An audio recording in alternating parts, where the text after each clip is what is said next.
A native of Long Island, he was born in Westbury on July 15, 1956 and raised in Carle Place. Satriani started playing guitar at 14. His initial inspiration was Jimi Hendrix, and after a few years he began taking lessons from jazz musicians Lennie Tristano and Billy Bauer.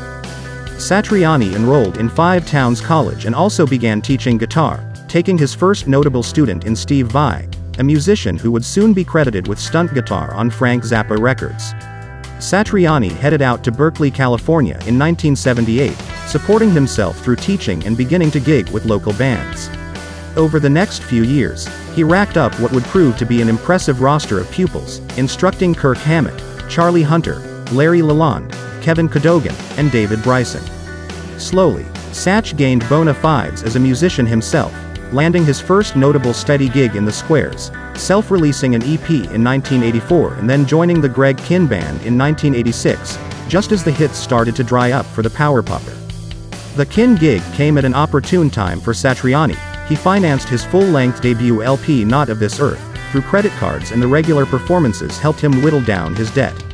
As Not of This Earth saw release on Relativity in 1985, Satriani's student Steve Vai was hired by David Lee Roth, a job that pushed him into the national spotlight, and, once he was there, he often tipped his hat to Satriani. All this helped set the stage for the 1987 release of Surfing with the Alien, the album that turned Satch into a star. Appearing in the fall of 1987 on Relativity, the album earned rave reviews among guitar publications, and it began a steady march into the rock mainstream.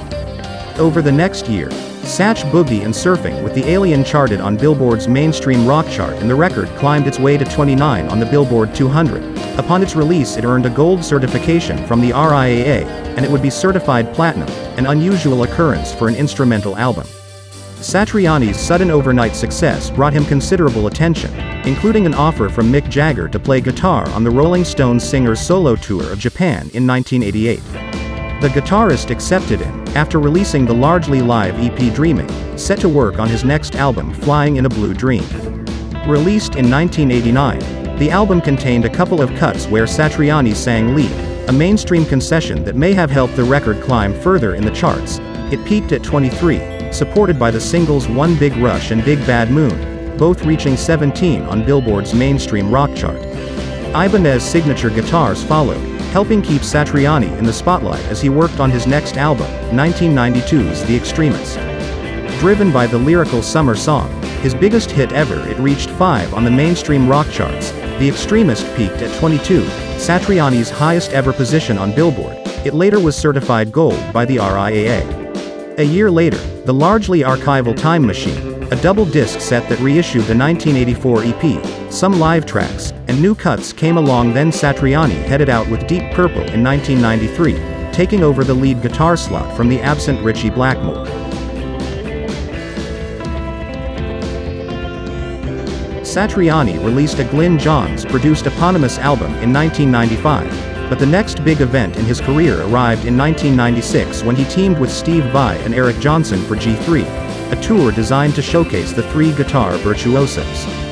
This initial tour, captured on the 1997 live CD and DVD set G3 Live in Concert, was a success, and Satriani turned it into something of an institution, touring with a rotating group of guitarists over the next decade.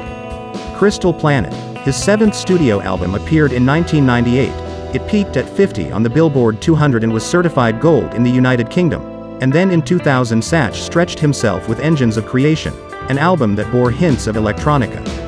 The double disc Live in San Francisco arrived in 2001, then came 2002's Strange Beautiful Music. A compilation called Electric Joe Satriani, an anthology, appeared in 2003, and then he entered a period of extreme productivity, releasing Is There Love in Space in 2004, followed by another G3 Live album, while 2006 brought the studio collection Super Colossal and another live set, aptly titled Satriani Live. Then he delivered Professor Saxophonculus and the Mysterium of Roth in 2008. At the end of the year, he filed a suit against Coldplay, claiming their hit Viva La Vida contained substantial original portions of his 2004 composition. If I Could Fly. The suit was settled out of court. Next up, Satriani joined ex-Van Halen rockers Sammy Hagar and Michael Anthony, drummer Chad Smith for the supergroup Chickenfoot. The band released a self-titled debut in 2009 and toured, but Satriani kept his solo career afloat, releasing Black Swans and Wormhole Wizards in 2010. A year later, Chickenfoot released their second album Chickenfoot 3, then the guitarist released another live album Saturated in 2012, which was followed by Unstoppable Momentum in 2013. A complete studio recordings box set came in 2014, and in 2015 he delivered Shockwave Supernova. In January 2018, Satriani returned with What Happens Next, which was recorded with his Chickenfoot bandmate Chad Smith on drums and Deep Purple bassist Glenn Hughes. Satriani teamed with producer and engineer Jim Scott for Shapeshifting, the guitarist's 18th full-length. His band for the date included bassist Chris Chaney, drummer Kenny Aronoff, and keyboardist Eric Cadieux. Guests included pianist Lisa Coleman of Wendy and Lisa, and writer, actor, director, musician Christopher Guest on mandolin. Satriani stayed productive during the COVID-19 pandemic, writing multiple albums worth of material while live performances were indefinitely stalled.